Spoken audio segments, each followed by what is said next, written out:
Hello everyone, and the next topic of net profit organization is preparation of income and expenditure account and balance sheet from receipt and payment account. यानी कि हमने क्या बनाना है, income and expenditure account and balance sheet. क्या दिया होगा हमें, receipt and payment account. उससे हमने बनानी है income and expenditure and balance sheet. तो हमारे तीन तरह के अकाउंट हमने यहाँ पर बनाने हैं. सबसे पहले ओपनिंग बैलेंस शीट,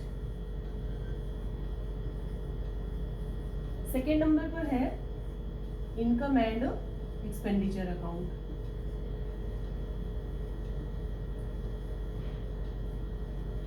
और थर्ड नंबर पर हमारी क्या आ जाएगी, क्लोजिंग बैलेंस शीट.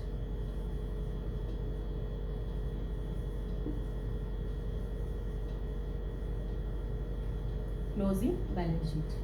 तो सबसे पहले opening balance sheet, income and expenditure account और क्लोजिंग बैलेंस शीट. तो जो आपकी सबसे पहले ओपनिंग बैलेंस शीट बनेगी,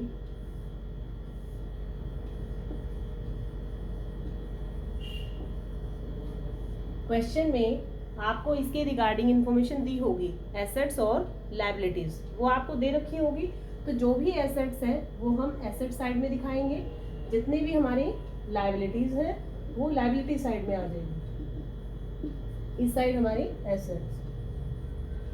अब जो प्रॉफिट अर्निंग ऑर्गेनाइजेशंस हैं वहां पर एसेट्स और लायबिलिटी का जो डिफरेंस है वो क्या कहलाता है, कैपिटल.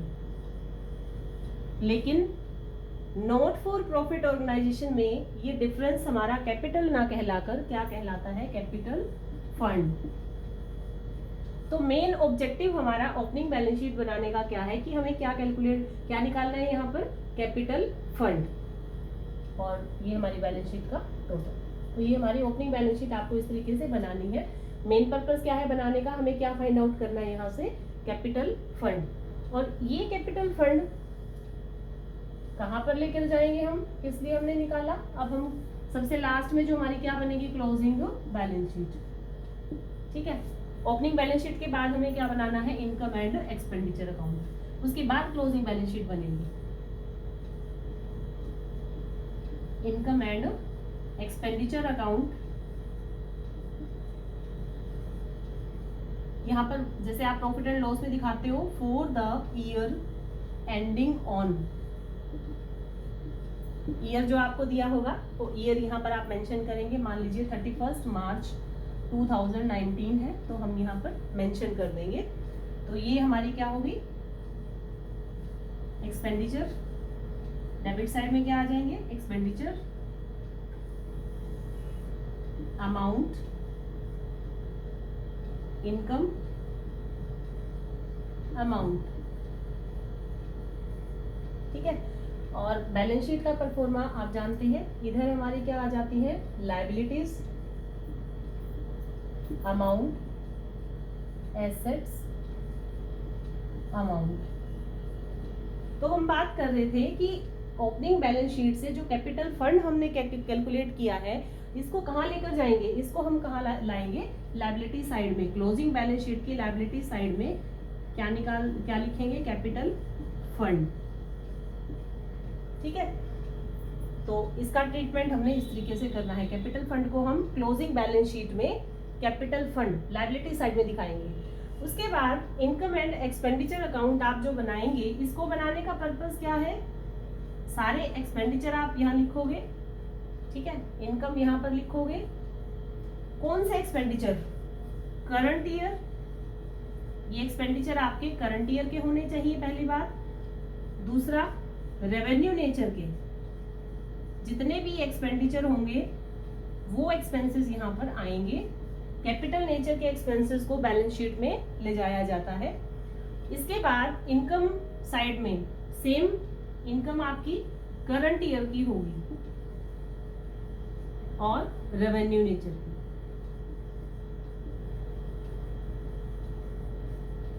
ठीक है. तो एग्जांपल आगे हम लेंगे. जैसे आपको एक्सपेंडिचर प्रीवियस ईयर के भी दिए हो सकते हैं, करंट ईयर के भी दिए हो सकते हैं और नेक्स्ट ईयर के भी दिए हो सकते हैं. तो आपको जो एक्सपेंडिचर दिखाने हैं इनकम एंड एक्सपेंडिचर अकाउंट में वो कौन से ईयर के आएंगे, करंट ईयर के।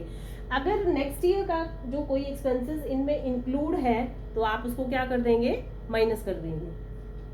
तो और कैपिटल नेचर का यहाँ पर आएगा ही नहीं है, तो यहाँ पर रेवेन्यू नेचर के एक्सपेंसेस को हमने दिखाना है। ऐसे ही इनकम कौन सी आएगी, सिर्फ करंट ईयर की। अगर नेक्स्ट ईयर की कोई इनकम इसमें इंक्लूड है तो वो क्या कर दी जाएगी, यहाँ से लेस कर दी जाएगी। और इस साल की कोई इनकम पेंडिंग है तो उसको हम इसमें ऐड कर देते हैं। तो आगे जब हम इसके एग्जांपल्स करेंगे तो वहाँ आपको ये चीज क्लियर हो जाएगी। मेन पर्पस क्या था इसको बना के दिखाने का, जैसे आपने ओपनिंग बैलेंस शीट बनाई, उसका पर्पस क्या था, कैपिटल फंड निकालना। आपने इनकम एंड एक्सपेंडिचर अकाउंट बनाया तो उसका पर्पस क्या है, अगर हमारी इनकम साइड का टोटल ज्यादा आता है, मान लीजिए फॉर एग्जांपल 5 लाख है, तो जो मैक्सिमम टोटल होता है उसी को हम नीचे लिखते हैं। इस साइड का टोटल जो है इन सब आइटम्स का कितना बना, 4 लाख। तो डिफरेंस कितना आ गया, 1 लाख का। ये 1 लाख क्या होगा, सरप्लस, जिसको आप प्रॉफिट अर्निंग ऑर्गेनाइजेशन में नेट प्रॉफिट कह देते हैं, उसको हम यहाँ पर क्या कहेंगे, सरप्लस। अगर ये तो था कि इधर का इनकम साइड का टोटल ज्यादा है और एक्सपेंडिचर कम है, एक्सपेंडिचर 4 लाख थे आपके, तो 1 लाख का जो डिफरेंस है वो क्या हो गया, सरप्लस। अगर ऐसा भी हो सकता है कि आपकी जो एक्सपेंडिचर साइड है उसका टोटल आपका 5 लाख है और इनकम साइड का टोटल यहाँ तक 4 लाख बनता है, तब डिफरेंस कौन सी साइड आएगा, हमारा क्रेडिट साइड में। कितना डिफरेंस आएगा, 1 लाख का। और इसको क्या लिखा जाएगा, डेफिसिट। डेफिसिट होता है कमी, जिसको आप लॉस लिखते हैं। प्रॉफिट अर्निंग ऑर्गेनाइजेशंस में इसको हम क्या शो करते हैं, by loss, by net loss. और प्रॉफिट इधर सरप्लस को हम क्या दिखाते हैं, टू नेट प्रॉफिट। बट ये नॉट फॉर प्रॉफिट ऑर्गेनाइजेशन है, तो यहाँ पर जो डिफरेंस है वो सरप्लस या फिर क्या होगा, डेफिसिट। अब आपने ये कैलकुलेट, इसको इनकम एंड एक्सपेंडिचर अकाउंट को बनाने का पर्पस क्या है, सरप्लस या डेफिसिट को कैलकुलेट करना। अब आपने ये सरप्लस और डेफिसिट को कैलकुलेट कर लिया, इसके बाद आप क्या करेंगे, इसके बाद हमने बैलेंस शीट में जो कैपिटल फंड ट्रांसफर किए थे ओपनिंग बैलेंस शीट से, उस कैपिटल फंड के अंदर हम सरप्लस को क्या कर देते हैं, ऐड कर देते हैं, ठीक है। और डेफिसिट को क्या कर देते हैं, लेस, ठीक है। अच्छा, ये दोनों इकट्ठे नहीं होंगी, या तो क्या होगा, सरप्लस होगा और या फिर क्या होगा, लॉस होगा।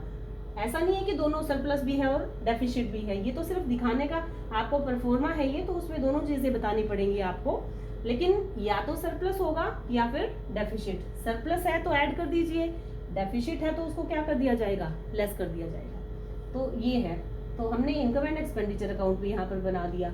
फिर हमने क्लोजिंग बैलेंस शीट में जितनी भी हमारी एसेट्स हैं वो हम दिखाएंगे, लायबिलिटीज जितनी भी है, कोई स्पेसिफिक फंड है, ठीक है, कोई अदर लायबिलिटी है, उन सबको हम यहाँ दिखा देंगे। उसके बाद हम क्या करेंगे, टोटल और बैलेंस शीट का टोटल क्या आ जाएगा हमारा, इक्वल, ठीक है। सारी एसेट्स को शो करने के बाद हमारा टोटल इक्वल आ जाएगा। दूसरी बात, ये जो ओपनिंग बैलेंस शीट की तो इंफॉर्मेशन आपको दे रखी होगी क्वेश्चन में, एसेट्स और लायबिलिटीज दे रखी होगी, जिसके बेस पर आप निकाल लोगे कैपिटल फंड। अब बात आती है कि इनकम एंड एक्सपेंडिचर और ये क्लोजिंग बैलेंस शीट कैसे बनाएंगे। तो इनकम एंड एक्सपेंडिचर अकाउंट बनाने के लिए हम किसकी मदद लेंगे, रिसिप्ट एंड पेमेंट अकाउंट की। तो रिसिप्ट एंड पेमेंट अकाउंट से हमें आइटम्स को छांटना है।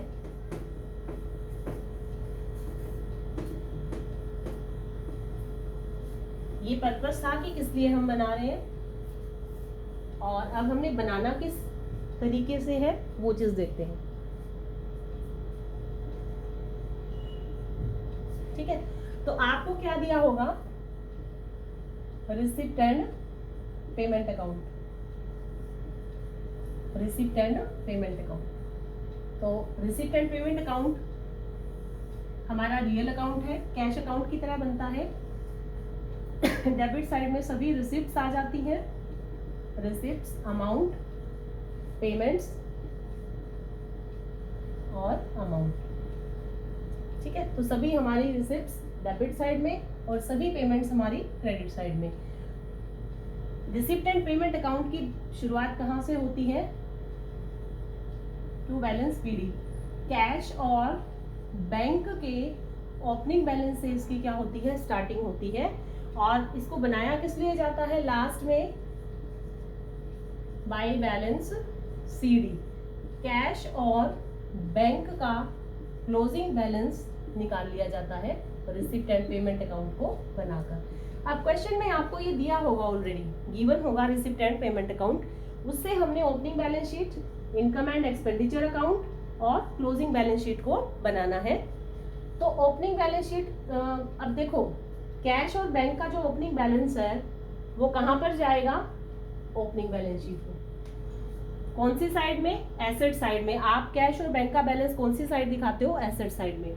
तो ओपनिंग बैलेंस कैश और बैंक का ओपनिंग बैलेंस शीट में जाएगा। क्लोजिंग बैलेंस कैश और बैंक का कहां पर जाएगा? क्लोजिंग बैलेंस शीट की एसेट साइड में। ठीक है, ये इनकम एंड एक्सपेंडिचर में नहीं जाएंगे दोनों के दोनों आइटम। ओपनिंग वाला बैलेंस ओपनिंग बैलेंस शीट में, क्लोजिंग वाला बैलेंस कहां पर जाएगा? क्लोजिंग बैलेंस शीट में। तो इस तरीके से यहाँ पर आपने आइटम्स को छांटना है। अब आ जाइए डेबिट साइड ले लेते हैं रिसिप्ट एंड पेमेंट अकाउंट की। ये दोनों हमें पता चल गया कि हमें कहाँ दिखाना है इनको। अब रिसिप्ट एंड पेमेंट अकाउंट में डेबिट साइड में रिसिप्ट करंट ईयर की भी दी हो सकती है, प्रीवियस ईयर की भी दी हो सकती है और नेक्स्ट ईयर की भी हो सकती है, क्योंकि रिसिप्ट तो रिसिप्ट है, चाहे वो पिछले साल की है, चाहे वो इस साल की है, चाहे वो अगले साल की है। रिसिप्ट साइड में आपको तीनों साल का दिया हो सकता है। दूसरा, चाहे रिसिप्ट कैपिटल नेचर की है, चाहे रिसिप्ट रेवेन्यू नेचर की है, ये दोनों हमें दिए होंगे। तो रिसिप्ट साइड में current year, previous year, next year, capital nature, revenue nature, ये सब कुछ दिया होता है। हमने इसमें से क्या लेना है? जो हम इनकम एंड एक्सपेंडिचर अकाउंट में हम क्या दिखाएंगे? हम क्या लेते हैं? करंट ईयर और रेवेन्यू नेचर की जितने भी रिसिप्ट होगी वो हमारी कहां पर जाएगी? इनकम एंड एक्सपेंडिचर अकाउंट में। Income and expenditure account.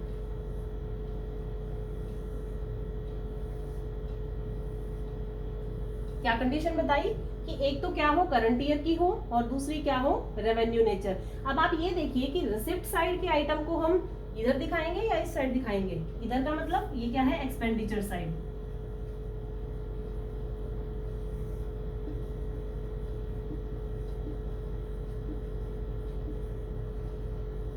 ठीक है, तो एक्सपेंडिचर साइड दिखाएंगे या फिर इनकम साइड? तो जो रिसिप्ट है वो कौन सी साइड आती है? Income side.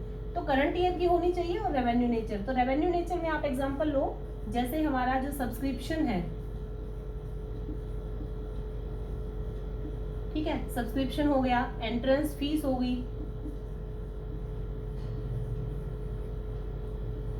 इंटरेस्ट हो गया, इंटरेस्ट ऑन इन्वेस्टमेंट, कोई इन्वेस्टमेंट करके उस पर हमें इंटरेस्ट मिला, और इसके अलावा सेल ऑफ ओल्ड न्यूज़पेपर, क्योंकि न्यूज़पेपर भी रेगुलर आते रहते हैं, उन्हें सेल किया जाता है, तो रूटीन में इनकम होती है। सेल ऑफ ओल्ड न्यूज़पेपर, ये हमारी सारी क्या है? रिसिप्ट रेवेन्यू नेचर की। अब आपको सब्सक्रिप्शन रिसिप्ट साइड में दिया होगा, हो सकता है कि 3 साल का दिया हो सकता है आपको करंट ईयर का दिया हो। तो आपने जो यहाँ सब्सक्रिप्शन दिखाना है वो कौन सा होगा? करंट ईयर का। मान लीजिए एग्जांपल के लिए सब्सक्रिप्शन है 5 लाख और ये कहते हैं कि इस 5 लाख में प्रीवियस ईयर का 1 लाख रुपए का सब्सक्रिप्शन इंक्लूड है। हम क्या कर देंगे इसको? Less previous year subscription. तो इस साल का सब्सक्रिप्शन कितना रह गया? 4 लाख। तो ये सिर्फ करंट ईयर का आ गया ना यहाँ पर। तो इनकम एंड एक्सपेंडिचर में इनकम साइड में हमने क्या दिखाया? करंट ईयर का, और सब्सक्रिप्शन रेवेन्यू नेचर की आइटम थी तो उसको दिखाया हमने। ठीक है, उसके अलावा बाय एंट्रेंस फीस और interest, by interest, by sale of old newspaper.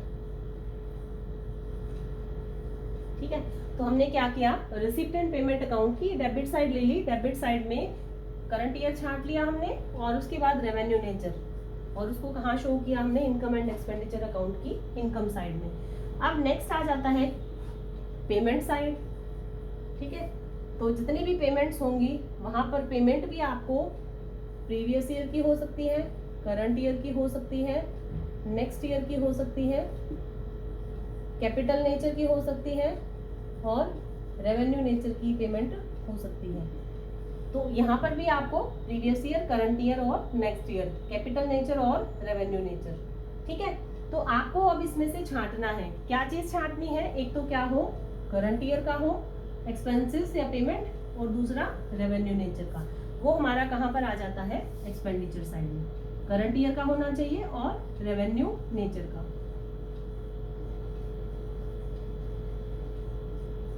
ठीक है, तो जैसे हम सैलरी है तो क्या आ जाएगा, टू सैलरी। सैलरी हमारी रूटीन के एक्सपेंसेस है। टू प्रिंटिंग एंड स्टेशनरी,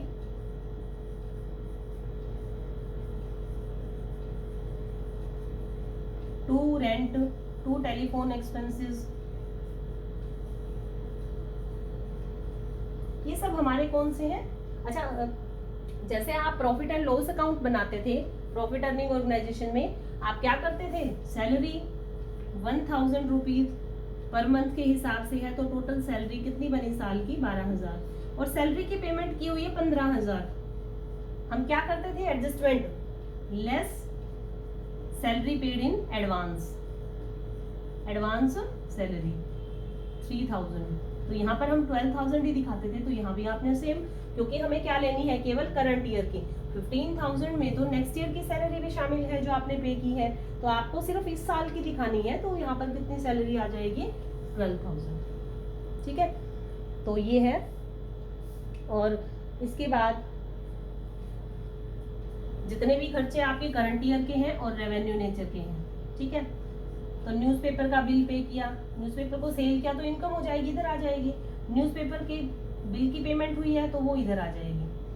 ठीक है, और फिर मैंने आपको बताया इनका हम टोटल करेंगे। टोटल करने के बाद या तो सरप्लस आएगा डेबिट साइड में, या फिर डेफिसिट आएगी क्रेडिट साइड में। ठीक है, और उस सरप्लस या डेफिसिट को हम कहाँ लेकर जाते हैं, बैलेंस शीट के अंदर। बैलेंस शीट में कैपिटल फंड में सरप्लस को तो ऐड कर दिया जाता है और डेफिसिट को लेस कर दिया जाता है। तो ये हमारी प्रोसीजर है जिसमें हम रिसिप्ट एंड पेमेंट अकाउंट से इनकम एंड एक्सपेंडिचर अकाउंट बनाते हैं। अब इसमें कौन कौन सी आइटम बच गई, प्रीवियस ईयर, नेक्स्ट ईयर और कैपिटल नेचर, ये हमारी कहाँ पर चली जाएगी, बैलेंस शीट में। तो नेक्स्ट पार्ट में हम बैलेंस शीट बनाना सीखेंगे कि बैलेंस शीट हम कैसे बनाते हैं।